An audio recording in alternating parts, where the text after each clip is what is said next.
I said at the beginning that I was going to address certain objections to cognitivism about reasons, for which I would offer a qualified defense.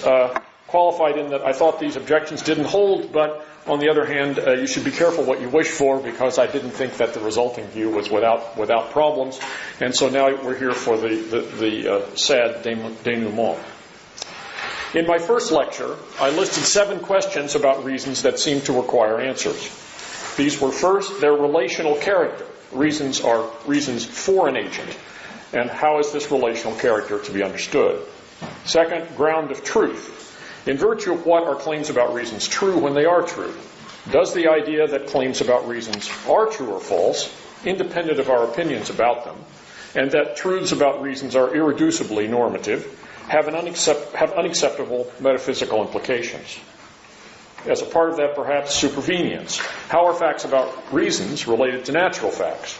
They're not entailed by natural facts, but they can vary when natural facts vary, and cannot vary when natural facts do not. This may seem puzzling. Knowledge. If claims about reasons are claims about irreducibly normative truths, how can we come to know truths of this kind? Practical significance. Judgments about reasons play a different role than other beliefs, such as beliefs about the natural world, in practical reasoning and in the explanation of action. How can they play this distinctive role if they are just another kind of belief? Strength. Reasons have varying strengths. The reason to turn the wheel of a car in order to avoid hitting a pedestrian is a stronger reason than the reason to go on listening to enjoyable music on the radio. What is this strength, and how do we determine the strength of different reasons? Finally, perhaps a special case of the previous one, optionality. Some reasons seem to be optional, merely reasons that it makes sense to act on if one chooses, whereas other reasons are normatively conclusive, reasons it does not make sense not to act on. How should this difference in reasons be understood? In the intervening lectures, I've offered responses to 5 of these questions. I'll begin the final lecture by reviewing these answers and then say something about the remaining 2. I've taken what may seem to be a short way with the first question about relational character by asserting that the basic element of normative judgments is indeed itself a relation. The relation I've written RPCA, which holds when a consideration P is a reason for an agent in circumstances C to do action A. This thesis seems to me to have considerable explanatory value. The relational character of reasons is most likely to seem puzzling, I think, if we focus on reasons themselves, that is to say, the states of affairs that stand in this relation to agents and their actions. If we take the basic normative claims to be apparently non-relational claims, that these things are reasons, or apparently non-relational claims, for example, that certain things are good or right, the question then naturally arises what these normative facts have to do with particular agents. This possible puzzlement lies behind Chris Korsgaard's caricature when she says that according to a realist view, we noticed certain reasons, quote, as it were, wafting by, unquote. The idea that the basic normative element is a relation allays this puzzlement. It does not seem to me ad hoc to assert that the basic normative judgment has this relational character, but quite natural once one thinks of it.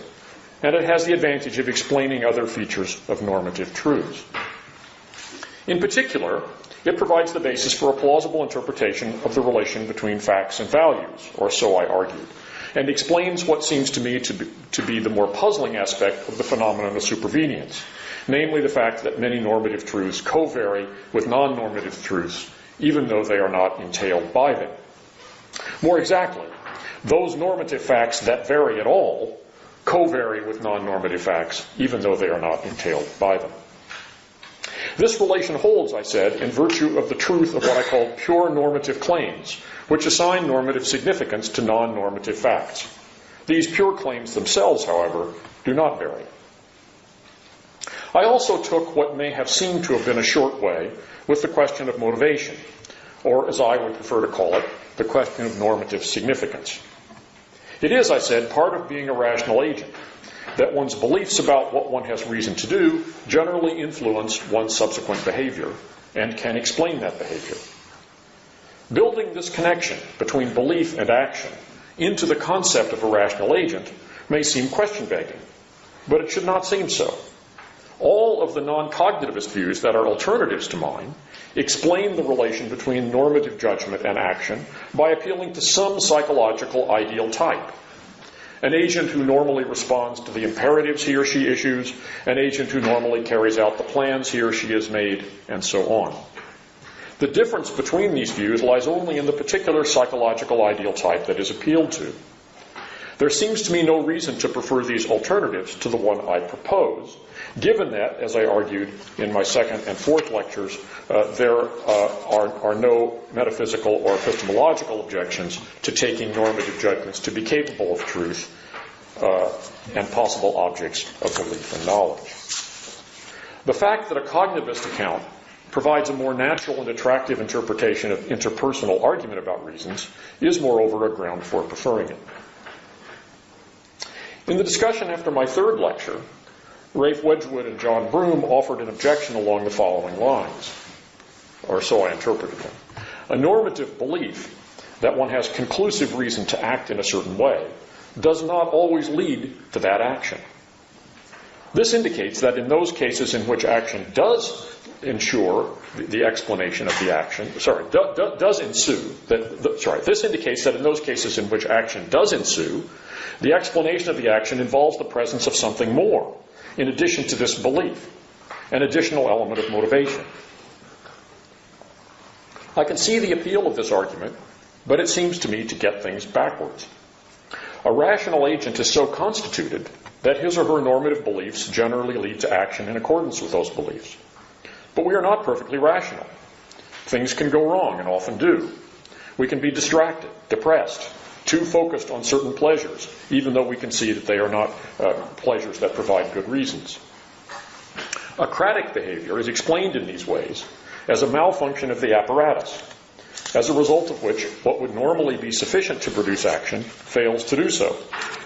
What goes wrong might be described as a lack of motivation, but what this means is just a failure of the normal functioning of the agent's rational capacities, not the absence of some needed element in addition to normally functioning capacities and normative belief. I stated the question of the ground of truth in the following way. In virtue of what are claims about reasons true when they are true?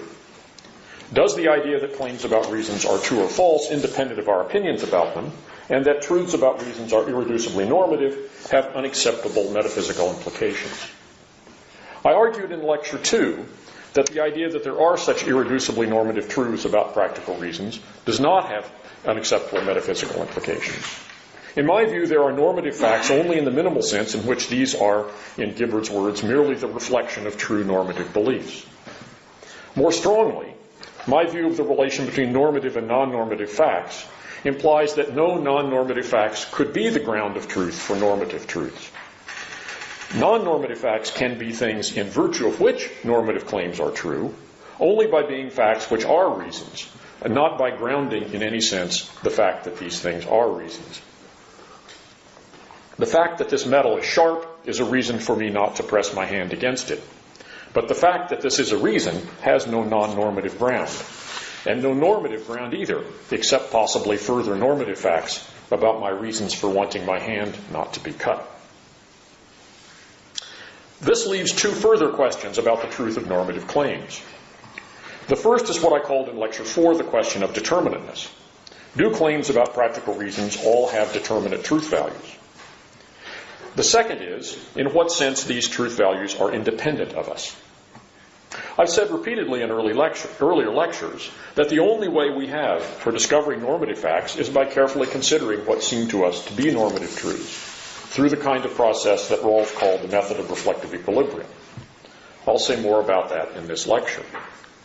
Insofar as this method is just one of seeking coherence in our own attitudes, it may be doubted that it can yield justified belief about matters that are independent of us. It will be helpful in answering this question, and the question of determinateness, to say a bit more about the nature and status of this process. As Rawls describes this method, it proceeds as follows. One begins by identifying a set of what he called considered judgments about the subject. These are the judgments one takes to be clearly correct, and then that seem to us to be clearly correct under conditions that are conducive to making good judgments of the relevant kind, such as when one is fully informed about the matter in question, thinking carefully and clearly, not subject to conflicts of interest or other factors likely to distort one's view. These judgments may be of any level of generality. In the case at hand, judgments about what is or is not a reason in specific cases, for example, or more general claims about what kinds of things can be reasons or what it is for something to be a reason. The second stage of the process is to try to, as Rawls described it, is to try to formulate principles that would, as he put it, account for these judgments. This meant, he said, principles such that had one simply been trying to apply them rather than to decide what seemed to one to be the case, one would have been led to the same set of judgments. Since one's first attempt to come up with such principles is unlikely to be successful, or one's second or third or nth, whatever you want to say, there is another stage at which one decides how to respond to the divergence between these principles and one's considered judgments.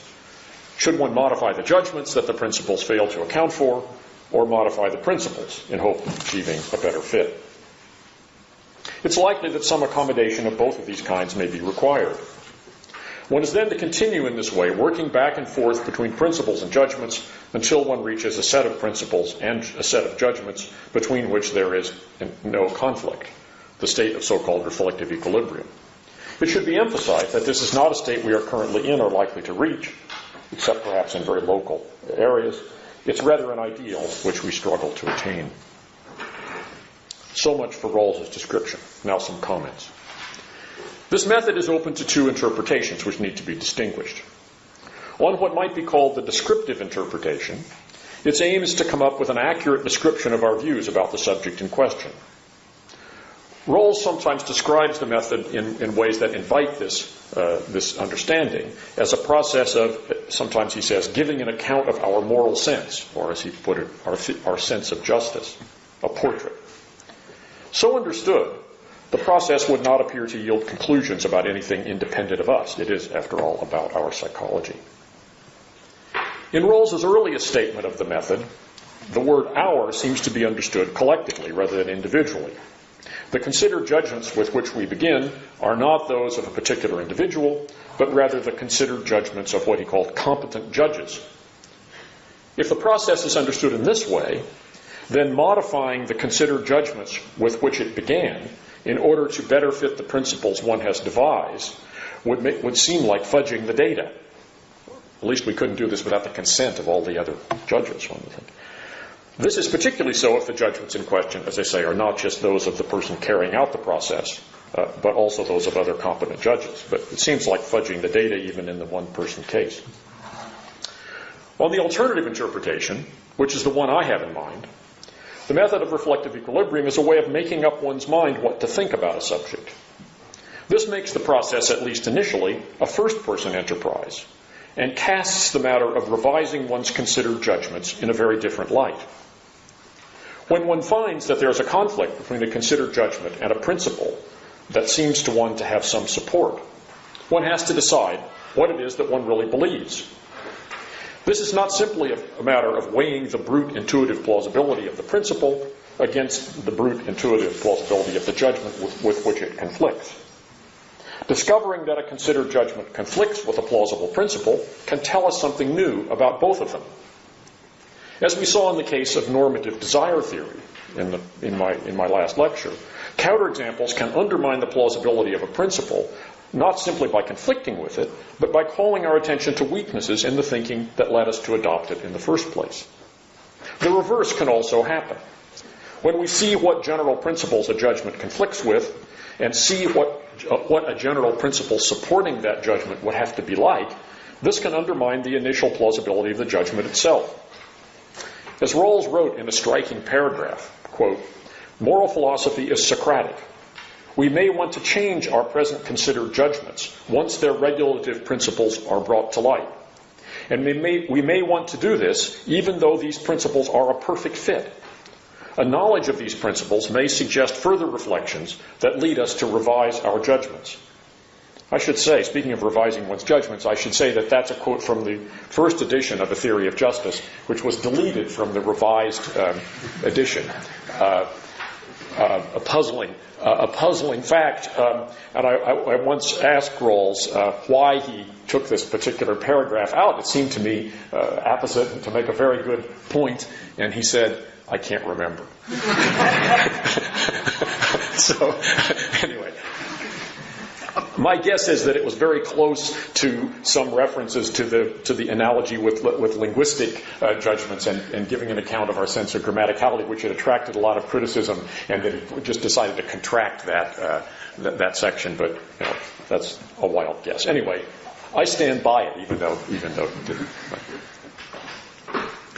The conclusions of this process, this first-person version of reflective equilibrium, are beliefs about some subject matter independent of us that have withstood critical examination. They're not just conclusions about our psychology.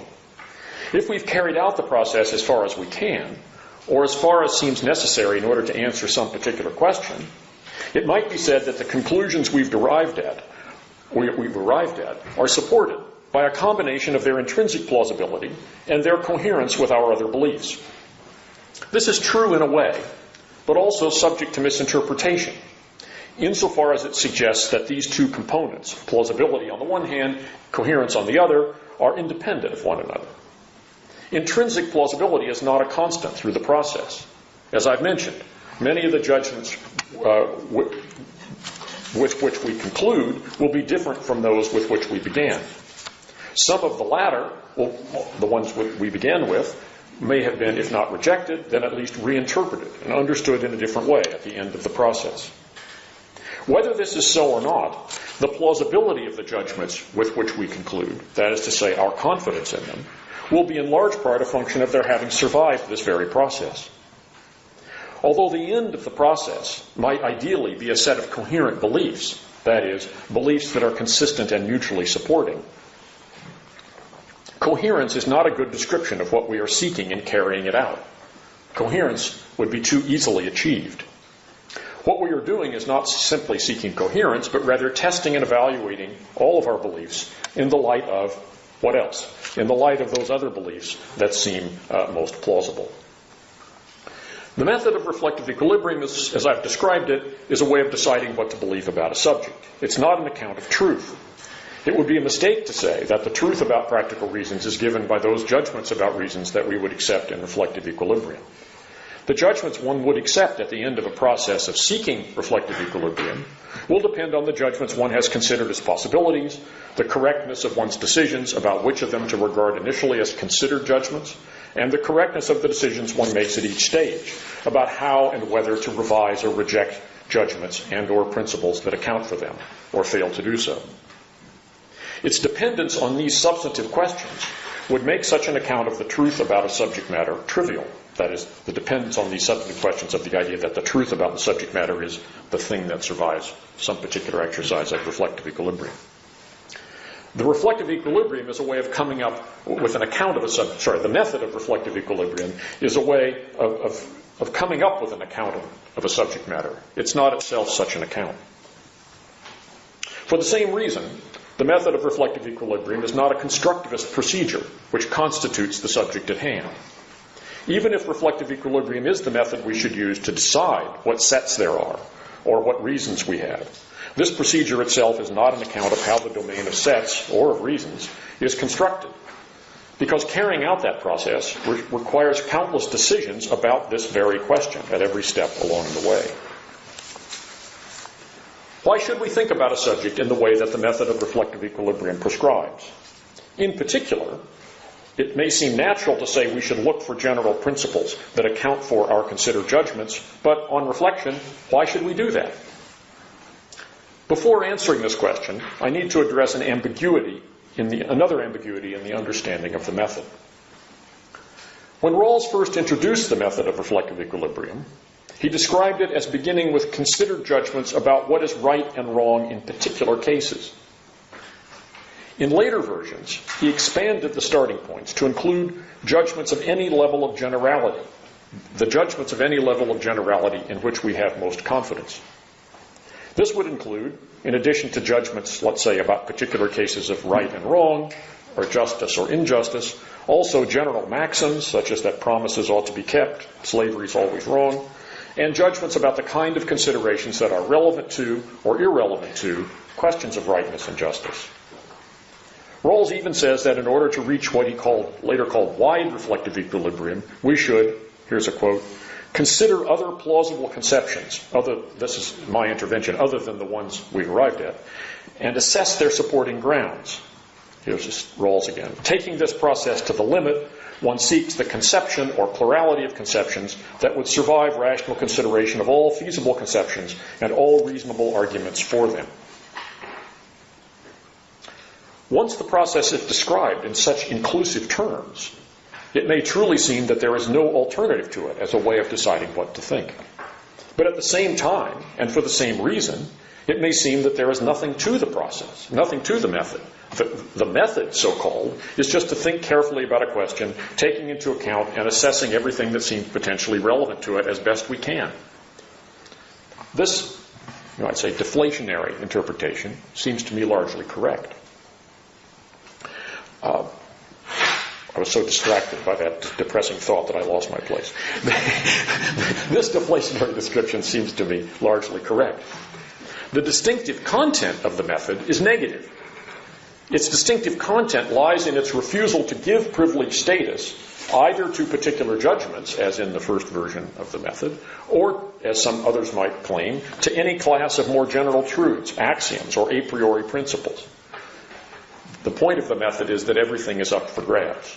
Everything is to be assessed in the light of its plausibility under reflection. This brings us back to the question I raised before launching off on this digression.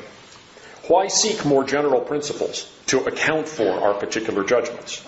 Or, perhaps, to systematize those judgments of varying degrees of generality with which we began? I will mention two possible aims in doing so. Large-scale aim and small-scale aims. The large-scale aim would be to come up with an overall characterization of the subject, such as that provided by a description like the iterative conception of set, or by a set of axioms, or in the case of justice, perhaps by Rawls's two principles. One might seek such an overall account in order to have a basis for deciding particular questions by, as it were, deducing them from the axioms or deriving them from the difference principle. But we also might want to answer general questions about the subject as well as getting particular answers. And one question is what I call the question of determinateness, that we might seek a general account as general principles characterizing the whole domain in order to settle the idea that judgments about that domain have determinate truth values. In the case of practical reasoning, there are determinate answers to questions about practical reasons if there are correct substantive principles characterizing the domain of reasons from which these answers follow. That's at least a sufficient condition. So, for example, if normative desire theory were correct, then questions about reasons for action would have determinate truth values whether or not we had the information about desires and what promotes them that would be required to figure out what these truth values are. As I've said, however, it seems to me that the method of reflective equilibrium does not support normative desire theory. Determinateness might be established in some other wholesale manner by establishing some other overall account of reasons, an account of similar generality to the normative desire conception. I haven't ruled this out, although I don't know, I've said repeatedly, I don't know what such a theory would be. I don't see any good candidates. I doubt that there is such an account, because it seems to me that reasons for action are too diverse to be accounted for by any single substantive criterion. In the absence of any such general account of reasons, determinateness, that is, the existence of definite truth values, can only be established piecemeal by determining the truth values of low-level generalizations about reasons in particular contexts. Here, our thinking generally employs a small-scale version of the method of reflective equilibrium. But this method is employed as much to clarify what the reasons asserted in our initial considered judgments are, as to verify that they are reasons. Recall the example I used in earlier lectures. The fact that a piece of metal is sharp is a reason for a person not to press his or her hand against it. It's one of our considered judgments that this is so in many circumstances.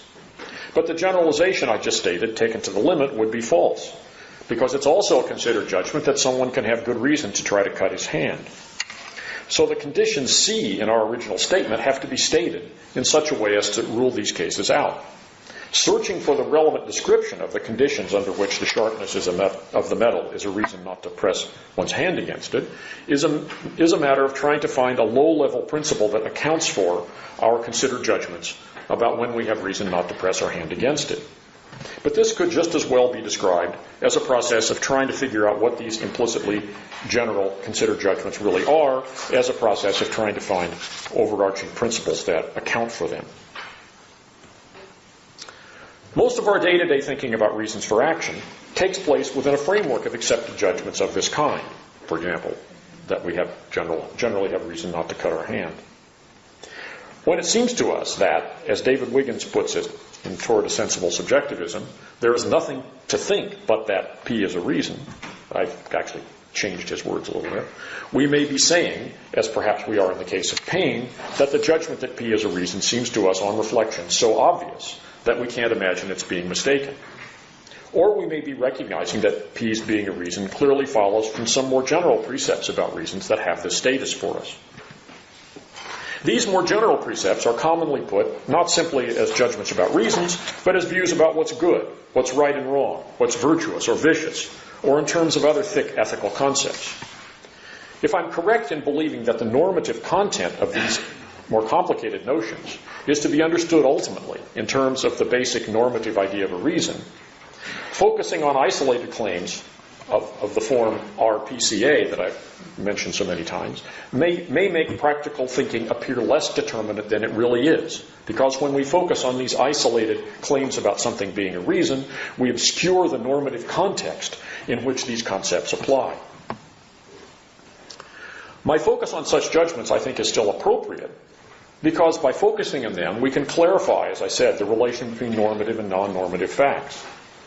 More to the point, however, judgments made with thick concepts, or concepts such as wrongness, goodness, and so on, seem to have determinate truth values, because when we use them, we are holding fixed broader judgments about reasons that they embody and presuppose. These judgments about the application of thick ethical concepts, for example, have empirical content, as Tim Williamson pointed out in discussion last week. But I would say they have this content because this content is specified by the normative formulas within the content, within those concepts, which are presupposed when we use them, but which are open to the same generally epistemological worries as the particular judgments about reasons that I've been focusing on. To put the same point the other way, our confidence in these judgments isn't simply that they have descriptive content, but depends on the normative judgments that make that particular descriptive content relevant in the circumstances. And these presupposed or embodied normative judgments rest ultimately on the same kind of reflective equilibrium process that I'm now discussing, or so I claim. Are facts about practical reasons, as I've described them, independent of us? Well, independence can mean a number of different things which need to be distinguished. Facts about reasons are relational facts, about the significance of certain natural facts for rational agents. They are thus not facts out there, floating by, having nothing to do with us. But this is not, I take it, the kind of dependence that might seem problematic. It's sometimes said that facts about reasons are dependent on us because there would be no reasons in a world without rational agents. Certainly, there would be no point in talking about reasons in the absence of rational agents for whom they are reasons. But it could still be true of certain facts that if there were agents in the relevant circumstances, then these facts would be reasons for them if they existed. If we can say sensibly that it would be a bad thing for the world to be a certain way, even if there were no rational agents in it, this is just a claim about how we have reason to feel about the possibility of such a world, or perhaps about what we have reason to do, insofar as we might affect whether there would be such a world or not. The kind of independence of us that normative facts are supposed to have, and do have in my view, comes to at least this. They are facts that we individually could be mistaken about. Could we all collectively be mistaken about certain reasons as well? Well, it seems that we might all fail to notice some relevant feature of a situation of a certain kind and all die before learning any better. This seems possible. If this could happen through descriptive error or lack of information, why couldn't it happen through normative error as well? Reasons do depend on us in one further way, however.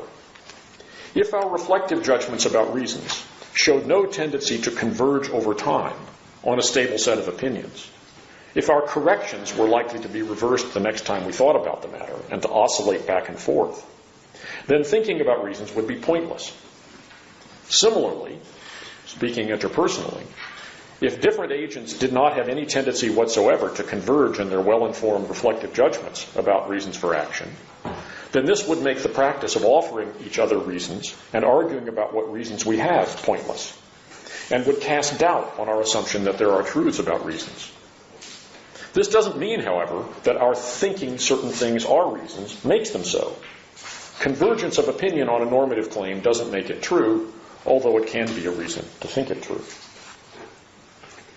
Let me turn now to the question of strength.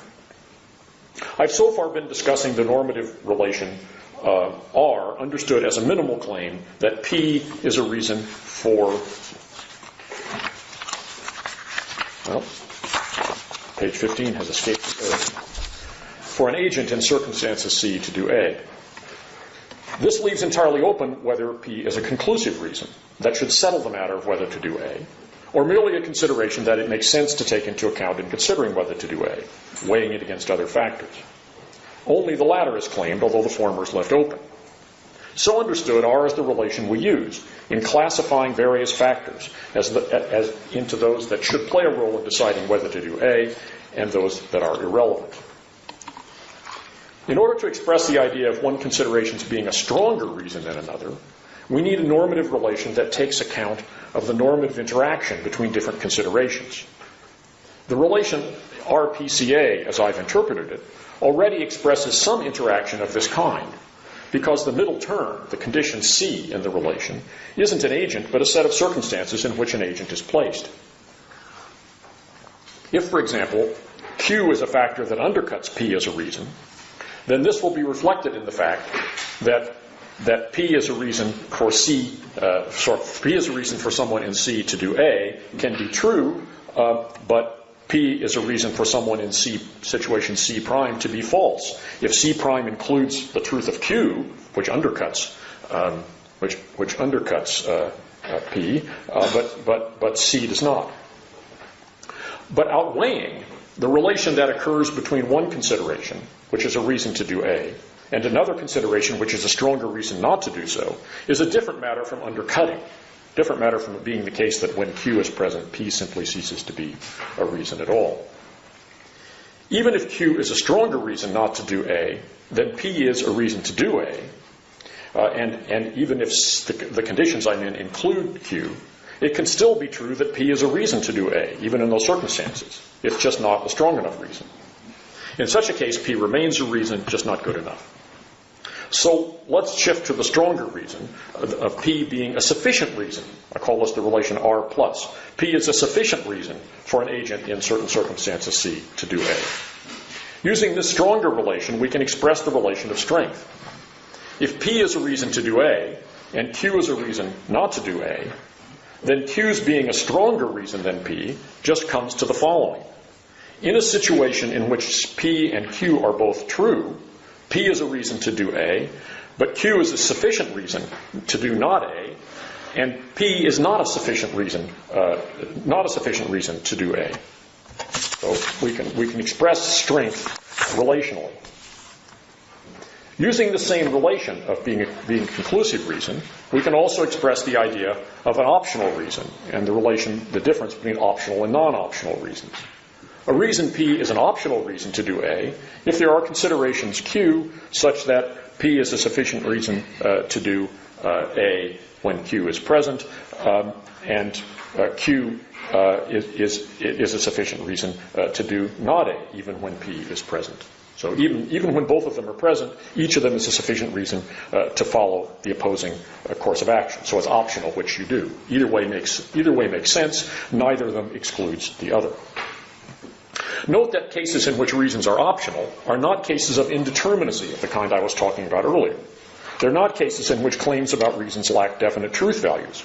Rather, they are cases in which a particular configuration of such truth values obtains. This shows, I think, how we can express ideas of relative strength and optionality. There remains the question of the kind of thinking through which we arrive at conclusions as to which reasons are stronger than others, which reasons are optional, and which reasons are not optional. Desire theories and hedonistic theories offer extremely general accounts of reasons and their strength. They also suggest a methodology for assessing reasons and their strengths that is atomistic and bottom-up. To determine the strength of a reason on either account, we focus on it, so to speak, in particular on the desire or the amount of pleasure that supports that reason. If, after rejecting hedonistic and desire theories, we retain this methodological picture that strength is something we determine by focusing, as it were, on the reason itself, we may seem to be maintaining that reasons have some ineffable normative property of strength, which we can access just by focusing our mind on them in the right way.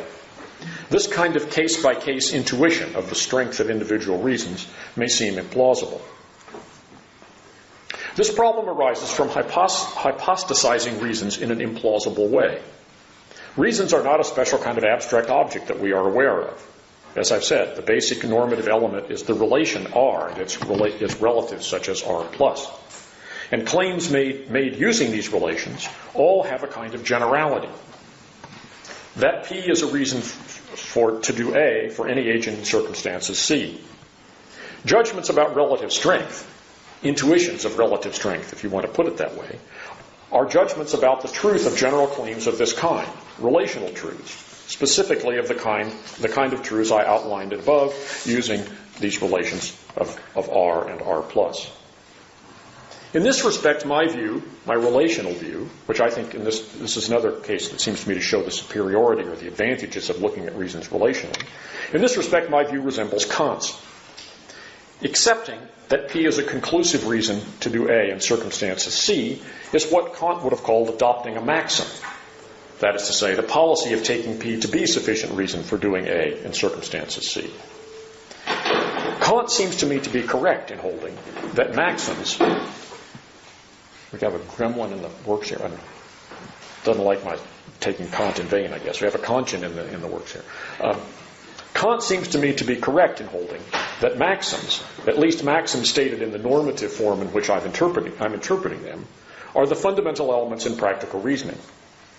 Whether maxims are also the basic objects of moral appraisal is a separate question. As I'm interpreting them in this normative fashion, perhaps not Kant's, maxims express judgments about the relative strength of reasons in particular circumstances. Perhaps Kant understood them differently, merely as policies or laws given to oneself. But where I clearly differ from Kant is on the question of how we should decide which maxims to adopt, or as I would put it, which instances of R+ or R are correct. According to Kant, as I read him, a person correctly decides which maxims to adopt on the basis of his or her inclinations under the constraints imposed by the categorical imperative in its various forms. I don't accept Kant's arguments for the categorical imperative as a fundamental principle of practical reasoning, and I don't want to say that the strength of reasons is in general determined by the strength of the agent's desires. Even proponents of desire theories find this way of explaining strength, implausible. So something more needs to be said. I do not have a general answer to this question, but I will mention a few patterns of thought leading to conclusions about strength, because I need to refer back to them in what follows. This seems to be an area where more work needs to be done, which I haven't done, so here I'm just calling attention to things people might think about. Consider first what I'll call dominance cases. If continued life will offer pleasures of intellectual companionship and reading for many days, as well as other things worth wanting, then it doesn't make sense to give up life for the sake of one day of these pleasures, or reading, or intellectual companionship. That is to say, the fact that doing A will preserve my life is a stronger reason than the fact that doing the alternative A prime would bring me these goods for a day, or a very few days. but no life beyond that. This tie-breaking argument presupposes that the reasons for the two incompatible claims balance out.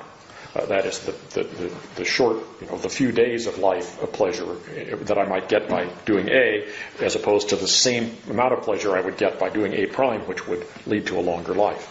So that the additional reason provided by the further enjoyment of the same pleasures in later life would settle the matter.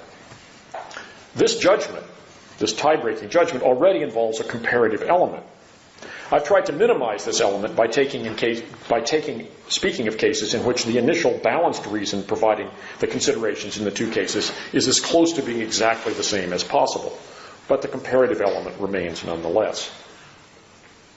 What might be called quantitative cases are a special type of dominance cases. In such cases, what gives one a reason to do A is the presence of some feature that comes in amounts. So one has a stronger reason to do what will yield more of this feature than one has to do what will yield less.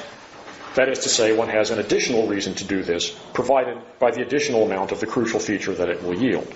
In my initial dominance example, the tie-breaking reasons didn't have to be the same as the reasons that were balanced out in the two cases. Quantitative cases come closest to fitting with the bottom-up explanation offered by hedonistic theories. Indeed, one reason sometimes given for finding hedonism appealing is just the idea that it would provide a basis of this kind for rational decision. The interesting question, I think, is how to explain cases of relative strength that don't fit the dominance or the quantitative models. One kind of such reason is strictly instrumental. That is, it has to do with the causal consequences of following a policy of a certain kind.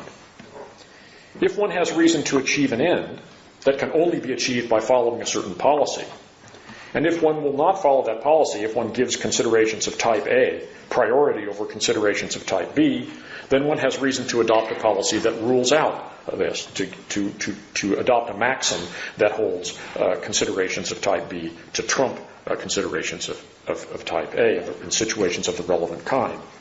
Policies regarding exercise programs and dieting are familiar examples. Right? I may think the case for adopting such policies already contains a comparative element, however. One has sufficient reason to adopt a policy of skipping dessert in order to lose weight, only if one has reason to prefer a life in which one is thinner but has missed out on many sweets, to a life in which one is heavier but has had these momentary enjoyments.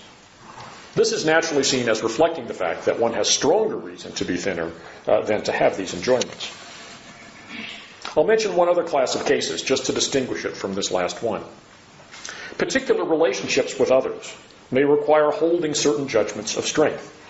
Being a friend requires thinking that the friend's interests give rise to stronger reasons than one's own convenience, and in most cases stronger reasons than the comparable interests of strangers. Being related to others by common commitment to a cause or value also requires taking that consideration, promoting the cause, to give stronger reasons than many other things in life do. The point of these examples is just to indicate how our views about relative strength reflect a larger set of normative attitudes, rather than being isolated reactions to relative quantities of some normative or non-normative property. We decide to enter into this relation. We value this relation with somebody. Being in that relation involves adopting certain our judgments about the applicability of reasons in certain circumstances. So we have reason to adopt those maxims, as Kant would say. I've suggested that we assess our beliefs about reasons for action and decide whether they are correct by engaging in a process of seeking reflective equilibrium among our normative beliefs. But different people, applying this method conscientiously, can reach different conclusions. In cases in which there is such disagreement, how can the kind of correctness that this process can deliver really matter? Isn't some further kind of correctness required? To answer this question, it will help to consider a particular matter about which people might disagree. Here's one. Does the fact that a certain form of behavior is required by the traditions of my society give me a reason to engage in it? Suppose I think at the outset that it doesn't. Traditions can be bad. And when they're not bad, I think at the outset, the reasons we have to do what they require depend simply on the merits of living in that way, not on the fact that there's a tradition of doing so. Now, how do I decide whether this is the case, or whether there is some further tradition-based reason that I'm missing? Well, I consider various examples in which it seems that there might be some further reason, and I consider what the reason in question might be and how it might be explained. The fact that a certain form of behavior is traditional in a society may mean that many, perhaps most people in that society would be disapproving, perhaps shocked at my failure to follow it. If I have reason not to shock or disappoint, then this is a reason, whether the society is my own reason or whether the society is my society or not. More positively, if I have a reason to want to be understood by most people in a society as expressing a certain attitude, such as love or respect for a recently deceased person, in Stuart Hampshire's example, and expressing sadness that this person has died, then I have reason to do whatever is the traditional expression of those attitudes in that society. But the suggestion I began with, the fact that something is traditional in my society can be a reason to do it, seems to aim at something more fundamental than these purely instrumental and simply communicative reasons. What might this further idea be? Here's another thought. There is a special pleasure in doing things with other people when one has a shared sense of the meaning of these activities for all of us. This is not only pleasant, we might say, but it's a pleasure worth seeking, at least in many cases. Moreover, in some cases, the shared sense of meaning of our joint activity involves the idea that these shared activities have been and will continue to be repeated over time. Part of the significance and the value lies in this repetition and in the intention to repeat as an expression of enduring connection among the varying participants over time.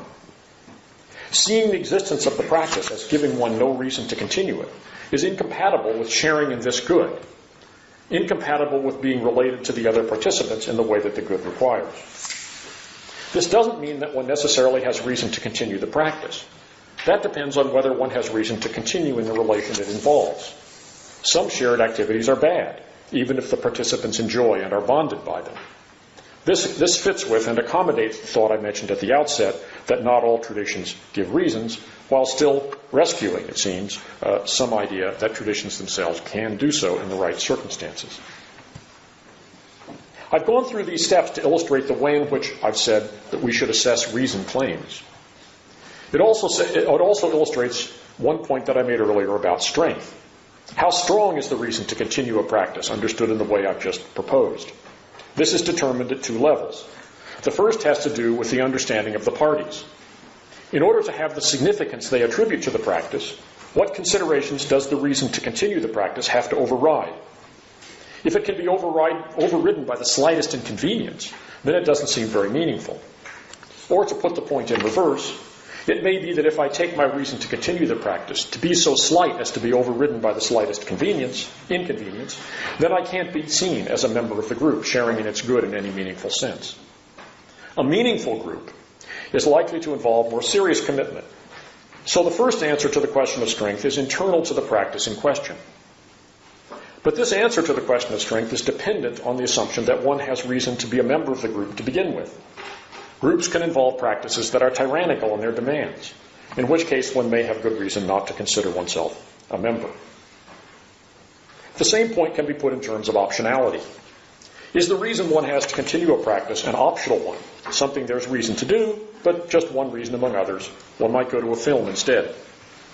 Sharing in the good of participating in the practice is likely to preclude seeing the reason to continue as optional in this way.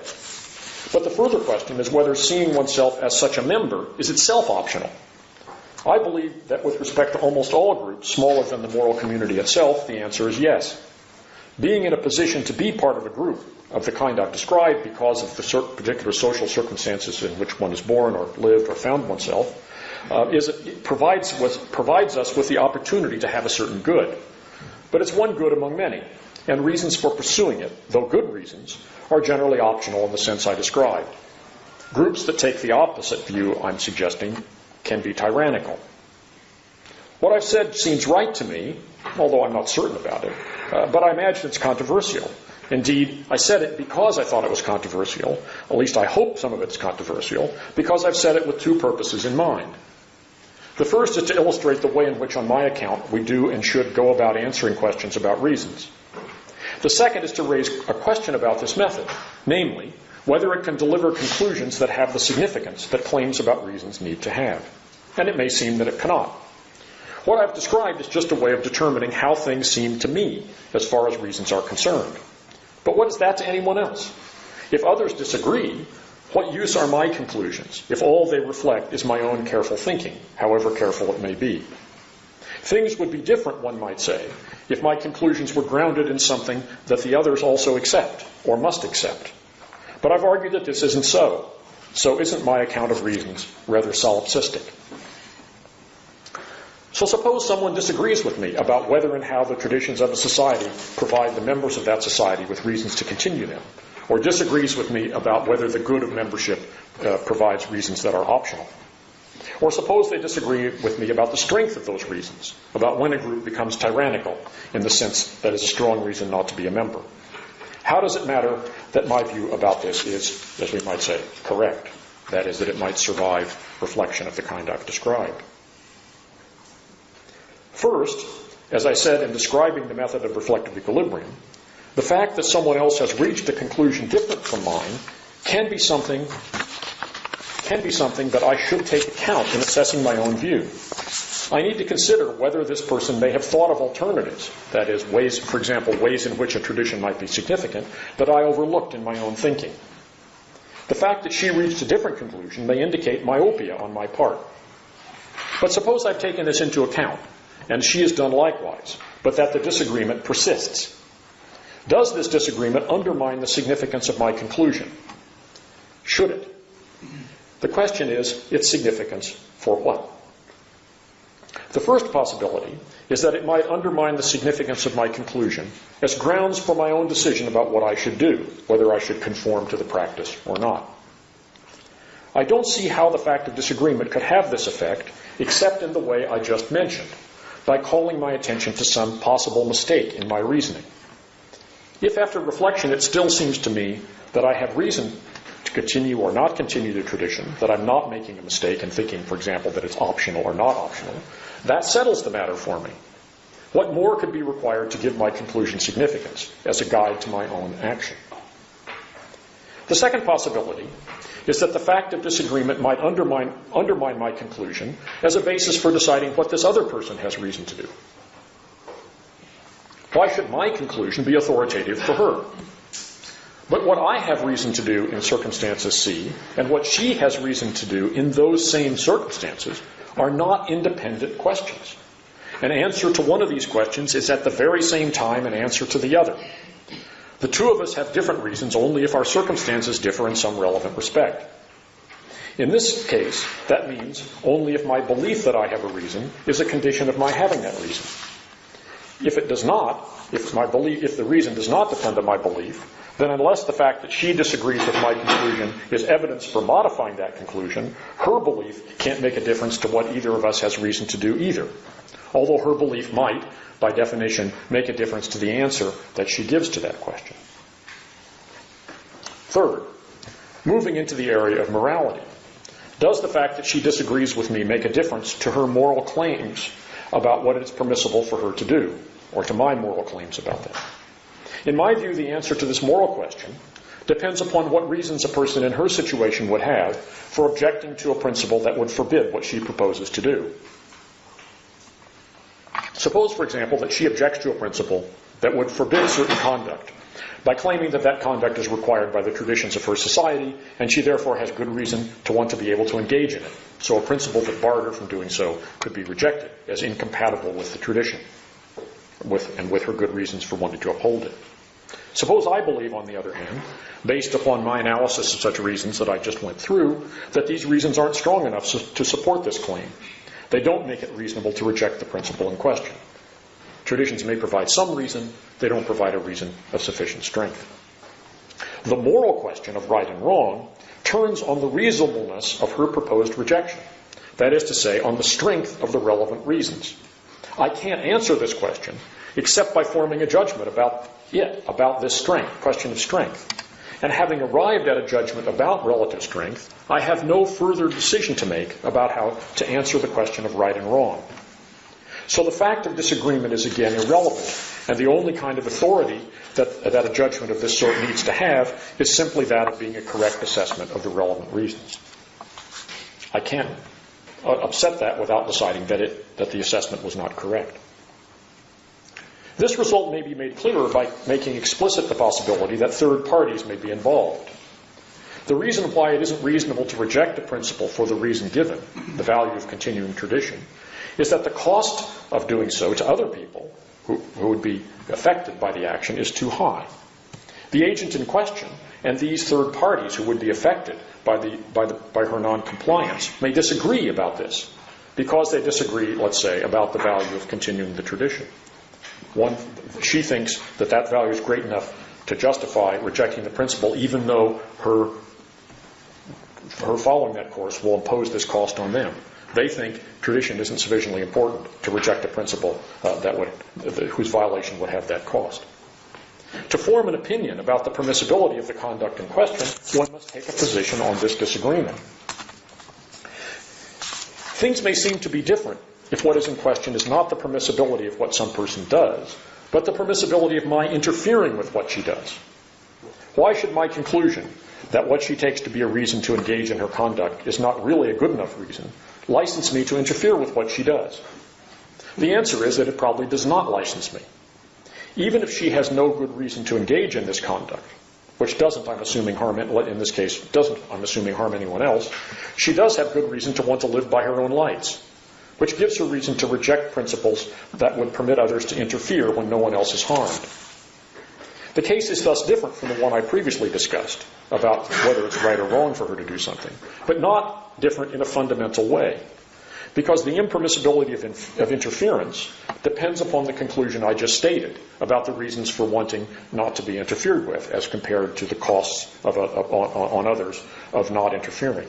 That is to say, it depends on the correctness of this claim about reasons, not on whether people agree about it. Questions about what we have reason to do are questions we are capable of thinking about in the ways I've described. If one has thought carefully about such a question in this way and sees no objection to it, then there's nothing further one can do to decide whether it is correct. But even if this is all we can do, it would be complacent to infer from this that it is therefore necessarily enough. As I've stressed, it's not enough to ensure that the conclusion we've reached is correct, to say that we've thought all we could about it and can't see how it could fail to be. We might have made a mistake in our reasoning. But the question whether you've done this is just another first-order normative question, calling for and answerable by more reasoning of the very same kind. The charge of complacency that I'm imagining claims to go farther. It is that this kind of reasoning might be inadequate because it fails to be in touch at any point with the normative facts, fails to be sensitive to or responsive to them. The idea is that there might be facts about which things are reasons for action that we need to be in contact with or sensitive to in some way other than through the process I've described in order for our conclusions about reasons to be sound. But I don't see how there could be facts of this distant kind that would still be normatively relevant. Facts about reasons are the sort of thing we can think about and assess through a process of the sort I've described. There's no way of being in touch with such facts except through this very process. This is not to justify complacently thinking that we have gotten it right in regard to every judgment we make about reasons. But the thought that we might not have gotten it right is a thought internal to this reflective process. And the grounds for concern about whether we've done so are also internal to it. They lie in the weakness and indeterminacy of the form of reasoning that it involves. Given the weakness and uncertainty of these forms of reasoning, we very often have reason to be uncertain about whether we've gotten it correct. Christine Korsgaard has written that on a substantive realist account of reasons, we have nothing more to go on than our confidence that, after thinking about what reasons we have gotten it right. She intends this idea that we've got nothing to go on but our confidence as a criticism of a view of the kind I'm defending. I believe that what she says here about confidence is entirely correct. We do have nothing to rely on except our confidence that we've gotten it right. Sometimes that confidence is justified, often it's not. But that's life. There's nothing more that we could have